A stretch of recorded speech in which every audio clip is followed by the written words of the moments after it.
Hello दोस्तों, कैसे हैं आप सब? राम जी पाठशाला में आपका बहुत-बहुत स्वागत है। उम्मीद करता हूँ आप सब अच्छे होंगे और आपकी तैयारी बहुत ही बढ़िया ढंग से चल रही हो। दोस्तों, आप सबको पता है कि जो आपका यूपी ट्रिपल एससी वीडियो का एग्ज़ाम 2018 में हुआ था, जो धांधली की वजह से, स्कैम की वजह से आपका अब दोबारा से कंडक्ट करवाया जाएगा। उस पर अब किसी भी तरह की कोई भी रोक नहीं है, उसमें कोई भी इश्यू नहीं है। परंतु आप में से बहुत सारे लोग इस चीज़ को लेकर परेशान हैं कि कब एग्ज़ाम होगा, कब एग्ज़ाम होगा, कब एग्ज़ाम होगा? आप ये देखिए, लगभग 14 लाख बच्चों ने फॉर्म भरा था और उनमें से लगभग 9 लाख बच्चों ने एग्ज़ाम दिया था। अब ये देखना है कि आयोग 14 के 14 लाख को मौका देता है या केवल 9 लाख बच्चों को मौका देता है। परंतु चाहे 14 हो, चाहे 9 हो, ये एक बहुत बड़ी संख्या है और इन इतनी बड़ी संख्या में 1953 पदों के बीच में एक पद को सुनिश्चित करना अपने आप में एक बहुत बड़ा चैलेंज है।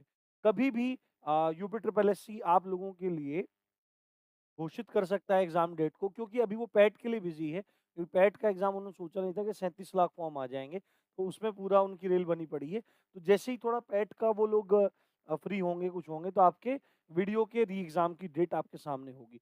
परंतु आप में से ज़्यादातर लोग जो वीडियो री एग्ज़ाम डेट के लिए व्याकुल हैं, उनमें से कुछ ही बच्चे ऐसे हैं जो अपने सिलेक्शन के लिए सीरियस हैं और बाकी लोग कुछ सीरियस हैं, कुछ नहीं है, इस तरह से चीज़ें चल रही हैं। परंतु ऐसे आपका काम नहीं चलने वाला है। आप सबको ये देखना होगा कि अगर मुझे सिलेक्शन लेना है तो कैसे लेना है। आप सबको ये बात देखनी होगी कि भाई मैं सिलेक्शन कैसे ले सकता हूँ। तो इसी चीज़ के लिए राम जी की पाठशाला आप लोगों के लिए नई चीज़ शुरू कर रहा है। वो है यूपी ट्रिपल एससी वीडियो का एग्ज़ाम एनालिसिस। यानी कि आपका जो लास्ट टाइम एग्ज़ाम हुआ था, उसमें कौन-कौन से सब्जेक्ट थे या कौन-कौन से सब्जेक्ट में क्या-क्या टॉपिक आपके पूछे गए थे, ये बात आपको बहुत अच्छे से ध्यान रखनी है। ये एनालिसिस जो है, वो बहुत मेहनत करके आप लोगों के लिए मेरे द्वारा बनाया गया है, तो आपको पूरा का पूरा समझना होगा। आज हम लोग शुरू कर रहे हैं कहाँ से? जीएस से शुरू कर रहे हैं और जीएस से शुरू करने से पहले आपको इसके एग्ज़ाम पैटर्न के बारे में पता होना चाहिए, क्योंकि अभी आप में से बहुत सारे लोग जानते भी होंगे, पर 2018 में एग्ज़ाम हुआ था, उसके बाद काफ़ी सारे लोग काफ़ी सारे एग्ज़ाम दे चुके होंगे, तो आप में से बहुत सारे लोगों के दिमाग से ये चीज़ उतर गई होगी। वीडियो को आप लोग बहुत ध्यान से आप लोगों को देखना है और चैनल को सपोर्ट ज़रूर करना है यदि आपको चीज़ें अच्छी लगें। ठीक है? जीएस और हिंदी की क्लासेस भी हम चालू कर रखे हैं, आप जाके देख सकते हैं। मैंने विदाउट किसी एग्ज़ाम के भी डाल रखे हैं, पूरे पूरे कोर्स भी डाल रखे हैं और एग्ज़ाम वाइज़ भी हम चीज़ें शुरू करने वाले हैं। तो अगर आपको अच्छा लगेगा तो आप शुरू ज़रूर कीजिएगा। अब सबसे पहले आज मतलब हम जीएस का ट्राई करेंगे। जीएस का मतलब बताएँगे, ट्राई तो नहीं करेंगे, बताएँगे। बट उससे पहले आपको एग्ज़ाम पैटर्न का पता होना चाहिए। देखो, आपका जो एग्ज़ाम हुआ था या जो अब होगा, अब आगे की बात करने वाले हैं हम, तो वो आपका ऑब्जेक्टिव होगा, 300 नंबर का आपका एग्ज़ाम होगा, ठीक है? प्रश्न पत्र में 50-50 प्रश्नों के 3 ये हैं, यानी कि क्लियरली यहाँ पे दिख रहा है कि भई 3 सेक्शन है। पहला है आपका हिंदी, है ना? दूसरा है आपका रीज़निंग और तीसरा है आपका जीएस सामान्य जानकारी। जिनमें हिंदी के आपके 50 प्रश्न आएँगे, सामान्य बुद्धि परीक्षण एंड रीज़निंग के 50 प्रश्न और जीएस के आपके 50 प्रश्न। तो आज जीएस में हम देखेंगे कि ये 50 प्रश्न कहाँ-कहाँ से पूछ रहा है, कैसे-कैसे पूछ रहा है और आप लोगों को कौन-कौन से टॉपिक पे ज़्यादा फ़ोकस करना है, ठीक है? तो क्योंकि एक क्वेश्चन 2 नंबर का है, तो आपका 100, 100, 100 है ना? ये हो गया, तो 150 क्वेश्चन, 300 अंक और 2 घंटे का आपका पेपर। नेगेटिव मार्किंग है क्या? हाँ भाई है। सिंपल नेगेटिव मार्किंग आप समझने के लिए, यदि आप 2 प्रश्न गलत करते हो, तो आपका 1 सही प्रश्न उससे कट जाएगा। बात समझ में आई? 2 क्वेश्चन गलत करने पर 1 सही प्रश्न आपका कट जाएगा, ये चीज़ है। अब आप ये सिलेबस यहाँ पे देख लीजिए, सिलेबस लिख दिया गया है और सिलेबस में कुछ भी एकदम क्लियरली नहीं लिखा है कि ये टॉपिक है, वो है। देखो, हिंदी परिज्ञान एवं लेखन योग्यता में क्या लिखा है कि अभ्यर्थियों से हिंदी के ये, यानी कि पूरी हिंदी, ठीक है? पूरी हिंदी में से कुछ भी पूछेगा, साहित्य भी पूछेगा, पत्र लेखन भी पूछेगा, सब कुछ पूछेगा आपसे, तो उसके लिए तैयार रहना है। सामान्य बुद्धि परीक्षण, यहाँ पर टॉपिक नहीं लिखे, पिछली बार यहीं से सबसे ज़्यादा लोगों को हिला दिया था। बैंक का भी कुछ रीज़निंग पूछ लिया था, तो आपको रीज़निंग बहुत अच्छे से तैयार करनी है और सामान्य जानकारी में भी कुछ स्पेशल नहीं लिखा है, परंतु पूछा गया सब था। ठीक है? अब कहाँ से कितने प्रश्न आए हैं और कहाँ ज़्यादा ध्यान देने से आप मैक्सिमम स्कोर कर सकते हैं, ये बात मैं आपको बिल्कुल सही-सही बता दे रहा हूँ। यदि आप ध्यान से बात सुन लेंगे, तो आपका बहुत अच्छा स्कोर होगा और आप बाकी लोगों से आगे बढ़ जाएँगे। ये देखो, मैंने पूरा का पूरा एक लिख रखा है, मैं ऐसे लिख सकता था, क्योंकि मेरे पास भाई टाइपिस्ट नहीं है, कहीं से करानी पड़ती है, पैट के लिए भी कराते हैं, तो लिखने से ही आपको काम चलाना पड़ेगा। धैर्य से आप लोगों को चीज़ें समझनी है। आपका जो एग्ज़ाम हुआ था, वो संभवतः 22 दिसंबर था और 23 दिसंबर था, है ना? 2018 में दिसंबर ही था संभवतः। जी, बिल्कुल, मैं एक बार चेक भी कर लेता हूँ, कि कौन-सी डेट थी आपकी, जिसमें आपका एग्ज़ाम था? हाँ, दिसंबर ही था, 22 दिसंबर को और 23 दिसंबर को। यानी 2 दिन आपका एग्ज़ाम हुआ था और 2-2 शिफ्ट में हुआ था, 22 की पहली शिफ्ट और 22 की दूसरी शिफ्ट, 23 पहली और 23 दूसरी। तो सबसे पहले यहाँ पर आप देख लीजिए सब्जेक्ट्स कौन-कौन से हैं, ठीक है? सब्जेक्ट कौन-कौन से हैं, ये आपको देखना चाहिए। एक आपका कंप्यूटर जहाँ से क्वेश्चन पूछे गए थे, कंप्यूटर से पूछे गए थे, भूगोल से पूछे थे, यूपी जीके से पूछे थे, इतिहास से पूछे थे, संविधान से पूछे थे, अर्थव्यवस्था से पूछे थे, यानी इकोनॉमी से, करंट से पूछा था, स्टैटिक जीके पूछा था और योजनाएँ भी पूछ ली गई थी। अब आप बोलोगे कि क्या छोड़ा? तो कुछ भी नहीं छोड़ा, वहाँ पे लिख रखा था कि भाई हम जीके पूछेंगे, तो जीके में सब पूछ लिया इन्होंने, ठीक है? इसी तरह रीजनिंग में सब पूछ लिया और हिंदी में भी सब चीज़ थी। तो आपको ये 3 सब्जेक्ट बहुत अच्छे से तैयार करने हैं, बहुत ज़्यादा अच्छे तैयार करने हैं। अब मैं आपको बताता हूँ इनका मतलब 50-50 क्वेश्चन थे, सबका योग 50-50 है, आप चेक भी कर सकते हैं। मैंने बहुत समय लगाकर इन चीज़ों को फ़िल्टराइज़ किया है। तो 22 तारीख में फर्स्ट शिफ्ट में कंप्यूटर के 4 क्वेश्चन पूछे गए थे और मतलब जो क्वेश्चनों का पूछने का तरीका था वो कैसा था?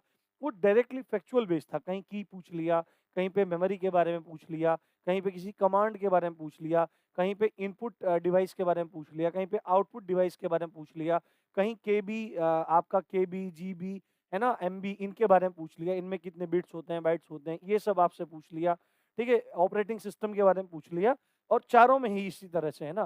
तो कंप्यूटर में आपके 4 क्वेश्चन थे फर्स्ट शिफ्ट में।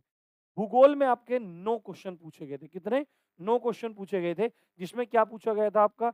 जैसे आपका जनजाति से पूछ लिया, रेखाओं से पूछ लिया, कौन-कौन सी रेखा है, कौन-कौन सी रेखा पे कौन-कौन से शहर पड़ते हैं, ऐसे पूछ लिया गया आपका, ठीक है? आपके महाद्वीपों से पूछे गए, नदियों से पूछे गए, पर्वतों से पूछे गए, यानी कि इवन जितना फैक्चुअल है, यूपी ट्रिपल एससी की एक खास बात है, यूपी ट्रिपल एससी आपके जो प्रश्न पूछता है, वो फैक्चुअल पूछता है, यानी कि अगर आपने पढ़ रखा है, तो आप डायरेक्टली कर देंगे, नहीं तो तुक्केबाजी आपकी गलत ही होगी, ठीक है? यूपी जीके के 8 क्वेश्चन थे, जिसमें जनगणना से क्वेश्चन थे आपके, ठीक है? और आपके अनुसंधान केंद्र से थे, मेलों से थे, त्योहारों से थे, नृत्य से थे, है ना? कला संस्कृति से थे और आपके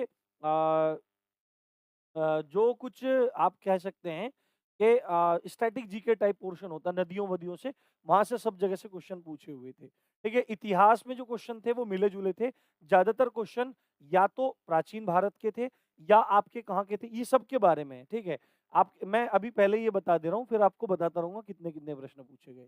ठीक है? एक्सप्लेन तो अभी कर रहा हूँ मैं आपको। ठीक है? इतिहास में आपके मॉडर्न हिस्ट्री से सिराजुद्दौला से थे, युद्धों से प्रश्न पूछ लिए थे, इस तरह से आप हैं। मेरे पास अगर समय लगेगा तो मैं आपको दिखा भी दूँगा प्रश्न जब है। संविधान से 5 प्रश्न पूछे गए थे, कितने? 5 और डायरेक्टली आर्टिकल पूछ लिया, इस आर्टिकल में क्या है, ठीक है? राष्ट्रपति का कौन-सा आर्टिकल है, ये काम है, आर्टिकल 72 है। यानी सिंपली आपसे पूछा गया था।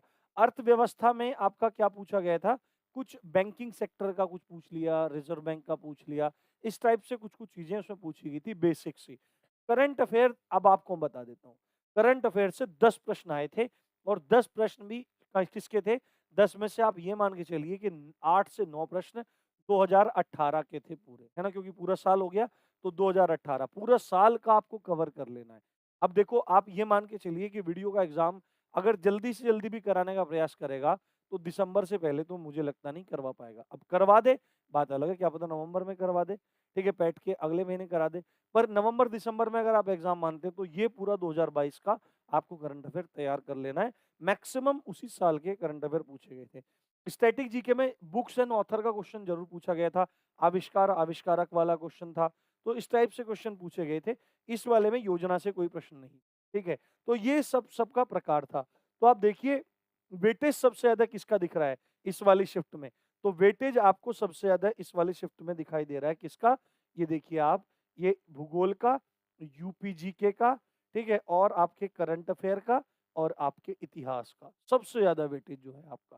देखो 8 × 24 और एक 25, 10 आपके 35 क्वेश्चन 4 सब्जेक्ट से आपके पूछ लिए थे। ठीक है? तो इस मतलब 22वीं शिफ्ट के हिसाब से आपकी ये 4 जो सब्जेक्ट हैं, ये बहुत महत्वपूर्ण है। आगे देखेंगे, विश्लेषण पूरा कर रहे हैं।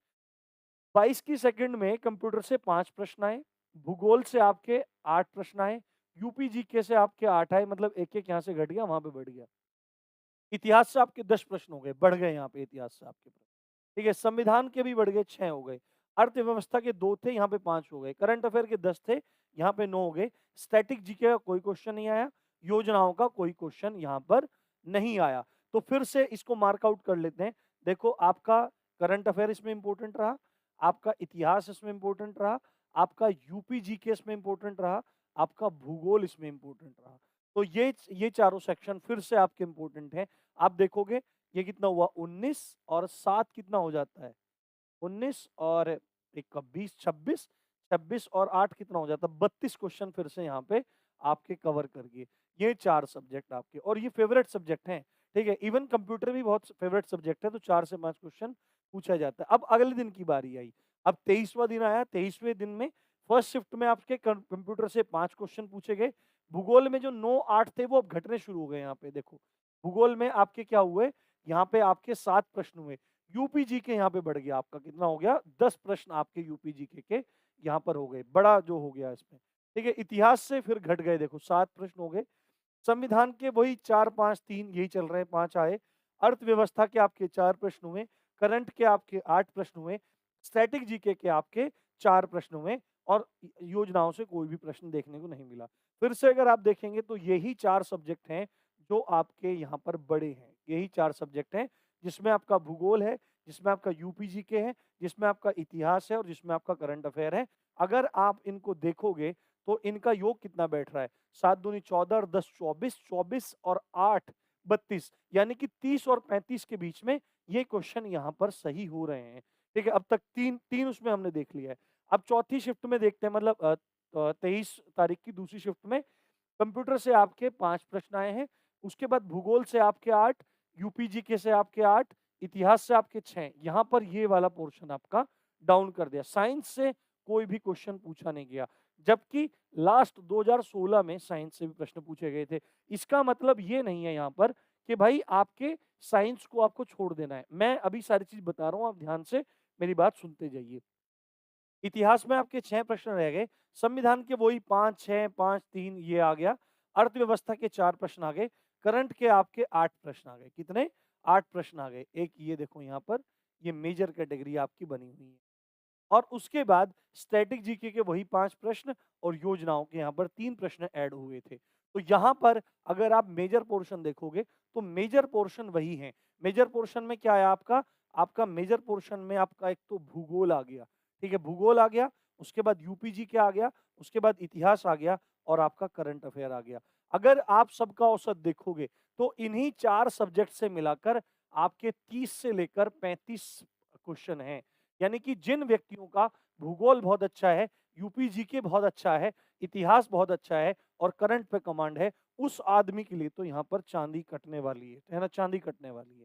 तो आपको सबसे ज्यादा जिन सब्जेक्ट्स पे ध्यान देना है वो सब्जेक्ट्स हैं आपके भूगोल, यूपी जीके, इतिहास और करंट अफेयर। इवन आपको मैं एक बात बता देता हूँ, प्रायोरिटी पे, फर्स्ट प्रायोरिटी पे आपको रखना है यूपी जीके को, और दूसरी में आपको रखना है करंट अफेयर। दूसरे पे आपको रखना है करंट अफेयर को, तीसरे चौथे में आप भूगोल इतिहास में से कुछ भी रख सकते हैं। तो अब ये 4 हैं जो आपको सबसे पहले कवर करने हैं, सबसे पहले आपको कवर करने हैं। अब मैं ये नहीं बोल रहा हूँ कि आपको पेपर में छोड़ के जाना है। हो सकता है इस बार के पेपर में इनका वेटेज डाउन हो जाए, कंप्यूटर का बढ़ा दे, संविधान का बढ़ा दे, अर्थव्यवस्था का बढ़ा दे, स्टैटिक का बढ़ा दे, करंट तो आना ही है। योजनाओं से प्रश्न पूछ भी सकता है, नहीं भी पूछ सकता है, क्योंकि वो यूपी ट्रिपल एससी योजनाओं से प्रश्न पूछता ही है। तो आपको योजनाएं भी पढ़कर जानी है, बिल्कुल निश्चित रूप से। तो आपको फोकस करना है इन 4 सब्जेक्ट्स पे ज्यादातर, है ना, और इनमें भी करंट पे और यूपीजीके पे। बट उसके बाद आपको इतिहास, भूगोल पे ध्यान देना है। पहले 4 सब्जेक्ट कवर कीजिए, 5वें नंबर पर आप कंप्यूटर को कवर कीजिए। ज्यादा कुछ नहीं है, एक ल्यूसेंट की किताब आती है, ल्यूसेंट की किताब आप पढ़ लीजिए। सिंगल एक किताब से आप सारा का सारा काम कर सकते हैं, आपको कोई भी दिक्कत नहीं होगी। बाकी मैं भी समय समय पर क्लासेस आपकी अपलोड करता रहूंगा, आप उसको देखते रहिए। तो यही सारा तरीका है। अब इसमें क्या काम करना है, माना आपने करंट अफेयर पढ़ा, तो आप वीकली उनका रिवीजन जरूर करते रहिए। साथ में यूपीजीके का कोई भी कॉन्सेप्ट पढ़ा, साथ में क्वेश्चन आप उसके लगा लीजिए, ठीक है। भूगोल पढ़िए, भूगोल को भी आप हिस्सों में बांट दीजिए। ज्यादातर जो भूगोल पूछा गया है वो इंडियन ज्योग्राफी पूछा गया है, भारतीय भूगोल पूछा गया है, तो आप भारतीय भूगोल पर ज्यादा आपको ध्यान देना है। तो ये पूरा का पूरा खाका है। इन 4 सब्जेक्ट्स को आपको ज्यादा करना है, योजनाओं को नहीं छोड़ना है और कंप्यूटर को नहीं छोड़ना है। बाकी आप इतना मानता हूं, अगर आपने थोड़ा थोड़ा संविधान और थोड़ा थोड़ा अर्थव्यवस्था पढ़ा होगा तो आपका काम हो जाएगा, कोई दिक्कत नहीं है। पर ये 4 सब्जेक्ट आपका यूपीजी के करंट अफेयर और इतिहास भूगोल, इसको बहुत अच्छा कर लीजिए। 5वें नंबर पर आप कंप्यूटर को जरूर करके जाइए, बेसिक चीजें, छोटी सी एक लुसेंट की किताब भी आती है उसको पढ़ लीजिए। और 7वें नंबर पर आप 6ठे नंबर पर योजनाएं पढ़ लीजिए। तो आप आराम से 30+ क्वेश्चन सॉल्व कर सकते हैं इन 50 में से, जो कि एक बहुत बड़ी बात होती है। ठीक है, बहुत अच्छा स्कोर होगा, यानी कि 60 नंबर आपके इन्हीं में से आ जाएंगे, 60+ नंबर। ठीक है, पूरा का पूरा आप हिंदी कर सकते हैं। ठीक है, हिंदी पूरा कर सकते हैं, रीजनिंग आप पूरा कर सकते हैं, आपका सिलेक्शन कोई रोकने वाला नहीं है, ये मैं आपको गारंटी। तो इसी अच्छी बात के साथ आप देख रहे थे राम जी की पाठशाला। अगर पसंद आई है तो लाइक जरूर करना है वीडियो को, सब्सक्राइब करना है चैनल को, और मैक्सिमम अपने दोस्तों के साथ शेयर करना है। इसी अच्छी बात के साथ आप देख रहे थे राम जी की पाठशाला। मैं हूँ राम भारद्वाज। जय हिंद, जय भारत।